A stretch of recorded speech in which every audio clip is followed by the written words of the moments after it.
KSFE ജീവനക്കാരുടെ സംയുക്ത പ്രവർത്തക കൺവെൻഷൻ ചേംബർ ഓഫ് കൊമേഴ്സ് ഹാളിൽ നടന്നു. CITU ജില്ലാ ട്രഷറർ അരക്കൻ ബാലൻ ഉദ്ഘാടനം ചെയ്തു. സംഘടനക്കകത്ത് നിൽക്കുന്ന തൊഴിലാളികളെയും ജീവനക്കാരെയും അവരുടെ കുടുംബാംഗങ്ങളെയും കൃത്യമായി പരസ്പരം ബോധ്യപ്പെടുത്തി മുന്നോട്ട് പോകണം.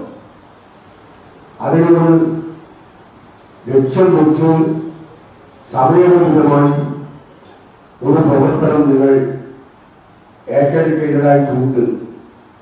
ഇവിടെ വന്നവരെ ബോധ്യപ്പെടുത്തുന്നതോടൊപ്പം നിങ്ങളുടെ വീട്ടിലുള്ള ആളുകളിൽ ബോധ്യപ്പെടുത്തണം.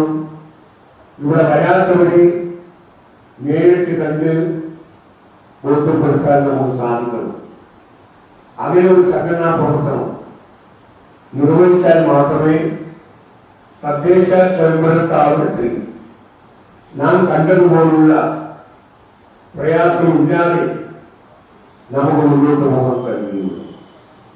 ഞാനൊരു കാര്യം ഉറപ്പിച്ചു പറയുകയാണ്.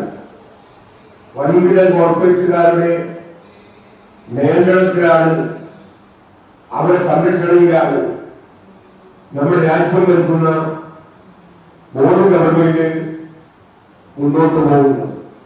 NB സന്തോഷ് അധ്യക്ഷത വഹിച്ചു. KN Ullasan, K Pankajakshi, PP Janardhanan, MV Suma, TC Radhakrishnan, K Rasna, KC Padmaja, M Rijin തുടങ്ങിയവർ സംസാരിച്ചു. City news Kannur.